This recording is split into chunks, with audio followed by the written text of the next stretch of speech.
আপনি কি জানেন বাংলাদেশ এখন পারমাণবিক শক্তি দিয়ে বিদ্যুৎ উৎপাদনের যুগে প্রবেশ করেছে? হ্যাঁ, আমরা আজকে কথা বলছি দেশের প্রথম পারমাণবিক বিদ্যুৎ কেন্দ্র রূপপুর পারমাণবিক বিদ্যুৎ কেন্দ্র নিয়ে।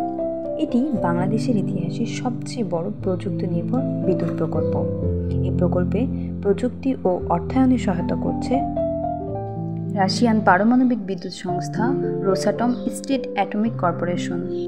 করোনা মহামারীতেও এই প্রকল্পের কাজ চলমান থাকে, যেখানে প্রায় 25,000-এরও বেশি শ্রমিক কাজ করে।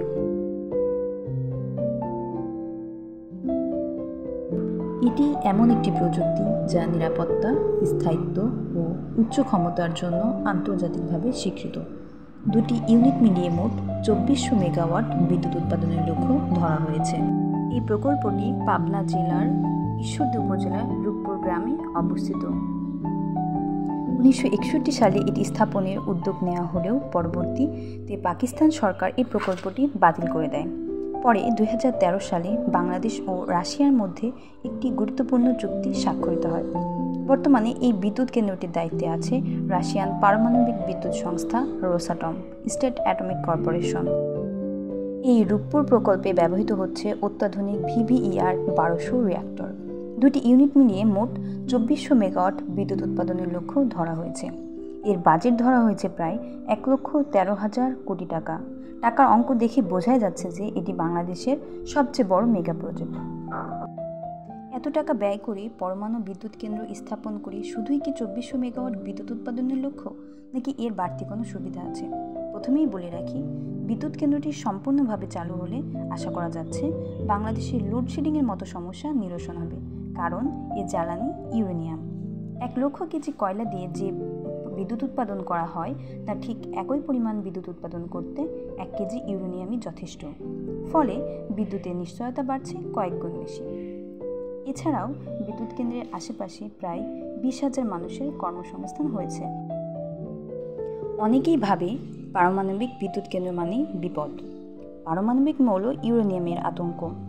এই শক্তি দিয়ে যেমন যুদ্ধের অস্ত্র হিসেবে বোমা বানিয়ে সভ্যতা ধ্বংস করা হয়, ঠিক তেমনই শান্তিপূর্ণ দুইভাবে এটি ব্যবহার করা যায়। কিন্তু রূপপুর প্রকল্পে আন্তর্জাতিক মানের সকল নিরাপত্তা ব্যবস্থা নেওয়া হয়েছে, যেমন কোর ক্যাচার, কনক্রিট ডোম এবং স্বয়ংক্রিয় কুলিং সিস্টেম।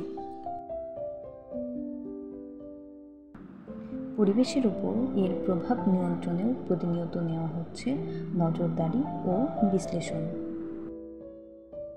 এছাড়াও রূপপুরের পাশেই রয়েছে একটি দৃষ্টিনন্দন হার্ডিং বেস। এটি 1915 সালে ব্রিটিশদের হাতে তৈরি। 1971 সালে যুদ্ধের সময় পাকিস্তানি হানাদার বাহিনীরা বিমান হামলা চালিয়ে এর একটি কম্পার্টমেন্ট ধ্বংস করে দেয়। পরে 1983 সালে এটি আবার পুনর্নির্মাণ করা হয়। ব্রিজের নিচ দিয়ে বয়ে চলেছে পদ্মা নদী। প্রতিদিন অনেক দর্শনার্থীরা এখানে এসে সুন্দর মুহূর্ত কাটায়।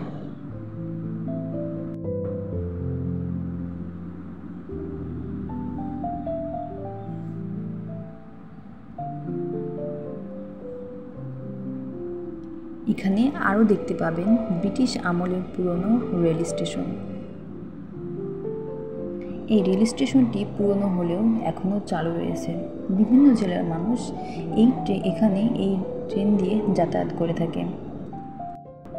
দেখতেই পাচ্ছেন প্রাচীন যুগের এই স্থাপনটি খুব সুন্দরভাবে এখনও টিকে রয়েছে।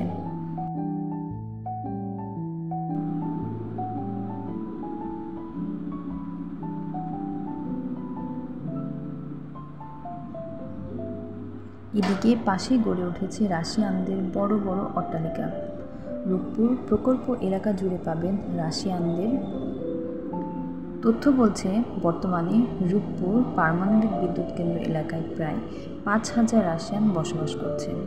এখানকার রাস্তাঘাট যেমন পরিবর্তন হয়েছে, ঠিক তেমনই সাধারণ মার্কেটগুলোতেও গড়ে উঠেছে পুরোপুরি রাশিয়ানদের সাজে। রাস্তাঘাটে আপনারা দেখতে পাবেন প্রায় রাশিয়ানদের চলাফেরা। এখানকার মার্কেটগুলোতেও রয়েছে রাশিয়ানদের ছোঁয়া। এই বিদ্যুৎ কেন্দ্রটি চালু হলে দেশের বিদ্যুৎ ঘাটতি অনেকটাই দূর হবে। পাশাপাশি শিল্প, ব্যবসা ও গ্রামাঞ্চলের বিদ্যুৎ সরবরাহ আসবে গতি। রূপপুর পারমাণবিক বিদ্যুৎ কেন্দ্রটি শুধু একটি প্রকল্প নয়, এটি বাংলাদেশ এগিয়ে যাওয়ার প্রতীক।